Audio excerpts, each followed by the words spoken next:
Hello guys, first things first, I want to apologize for not uploading in a while on my YouTube channel. I've had a lot of stuff in regarding to my team. We've been at, leagues, tournaments, that kind of thing. So I've been really busy. But I am hoping to get back into a minimum of a weekly upload. It's going to be, my normal stuff. So it'll be how to get better as a player, in-game leader tips, that kind of thing.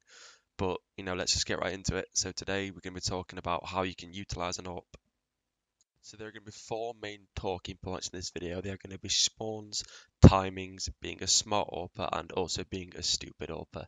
So the first thing we're going to be talking about is spawns and how you can use spawns to your advantage. So the first thing we're going to talk about is spawns and spawn manipulation. And what I mean by that is understanding if you've got a good spawn to peek something and if you haven't got a good spawn to peek something. So what I mean by that is if you're here, it's a good spawn to peek A and it's also a good spawn to peek B. But if you're back here, it's not going to be a great spawn for you to peek A or B. I mean, you can still do it, but it's just not favored as, the T's will most likely get in there before you can get to, say, here where you're peeking. So that's kind of what I mean by spawn manipulation. So if you're here, you've got a great spawn. You really want to, if your team allows it, or your in-game leader calls it, notices that you've got a good spawn, or if you even point out to him that you've got a good spawn, then go for the aggressive pick. Because there's no point you just constantly sitting in middle, if you are the middle player, for example, because you're just going to get a bit stale.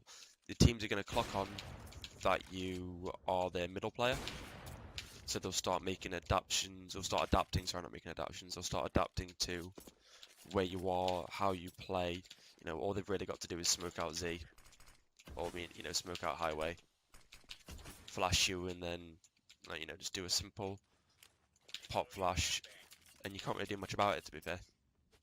You're pushed out, you're pinned down, and there's nothing you can really do. But if you were to say mix it up and go play mid a few rounds, then go for the A pick, you're more likely to catch a lot of teams off guard, and also get the man advantage and help your team win that round that you're on. The next thing we're going to be talking about is timings. This is mainly for if you're an in-game leader trying to direct the AWPer, or even if you are the AWPer, it's just a few things you need to know.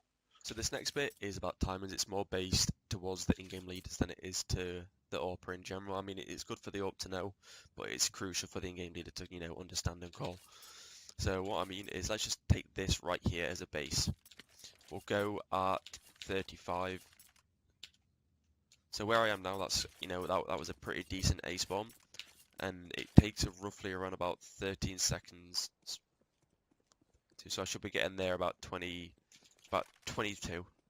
Yeah, about 23 to 22. So about 12 to 13 seconds on a good spawn for you to peak that angle.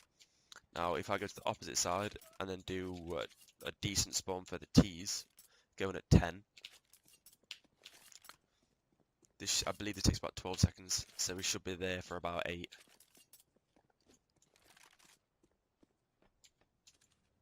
Yeah, about 11, but between 10 and 12 seconds. So if you've both got a good spawn, the T is going to beat you majority of the time. So that's something you need to kind of be wary of. So work out a set of nades with you or your teammate, or just for yourself really, so you can get the peak, maybe get the kill, that kind of thing. But when it comes to the opposite side, when it comes to B, if you've got this spawn, say another good A spawn, starting at 30, I'm not too sure on the timings. It's about 10 seconds. Yeah, 10 seconds. So that takes you 10 seconds to get from spawn to B with a good spawn. Give them a good spawn. So starting at 10 again, I believe it's about the same for the peak.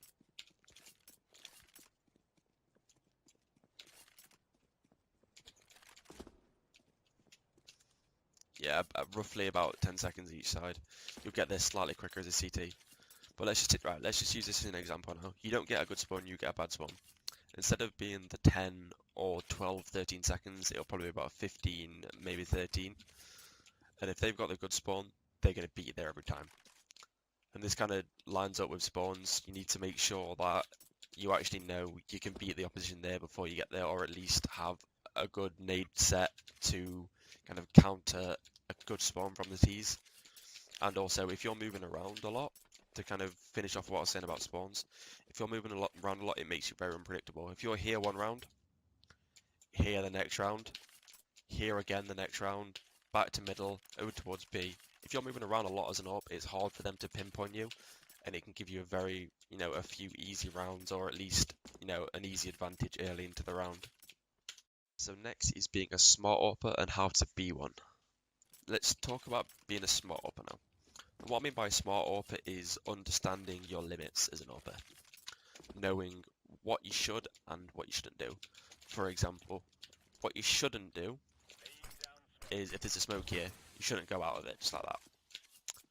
Now, what you should do to be a smart AWPer is you see that smoke, you commit to your team, you let them know exactly what's happening, your smoke's out.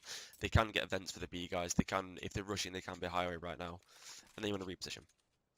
I wouldn't recommend going up here, I just did it, just, I just did. Maybe hold this angle now, before you peek, drop a flashbang, do it deep so you can peek around it, so just like throw it off that wall, and you can peek like that, because it'll land there.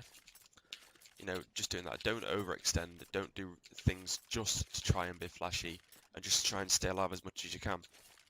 If you want an example of what I mean by this, just watch a lot of Device, the professional player for Australis. He's probably the best safe AWPer there is in the game. He's an incredibly good player, clutching and everything. Statistically, I believe he's got one of the lowest death rates for an AWPer while using an AWP, outperforming Guardian and Fallen, I do believe. Don't quote me on that, but I'm 90% sure.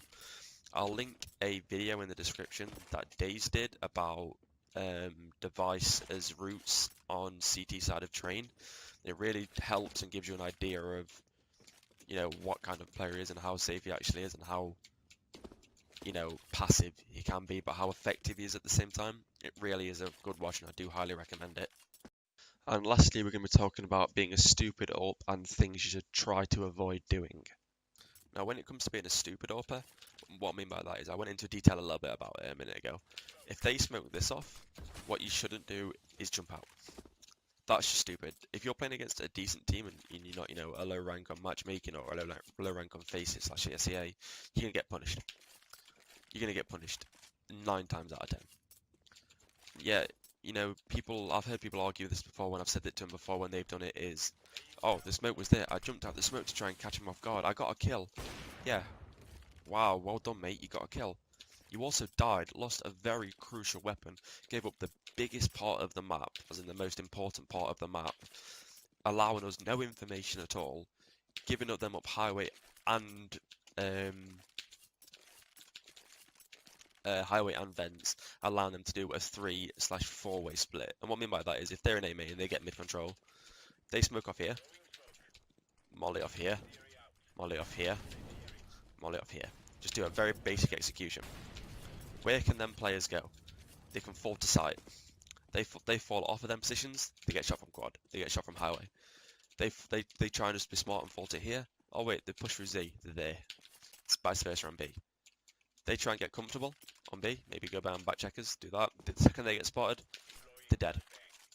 They get pushed from there, they get pushed from there, vents, B main, CT, heaven.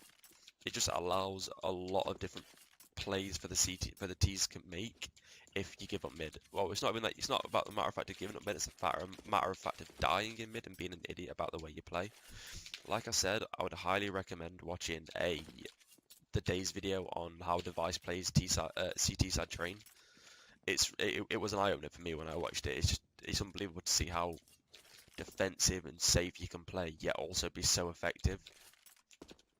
And that's it for today's video, guys. I hope you did enjoy and did learn a thing or two, and maybe you can even implement it into your game as soon as you can. If you did enjoy the video, guys, feel free to leave it a like, share it around on social media, follow my Twitter down below, and also thank you, like and subscribe.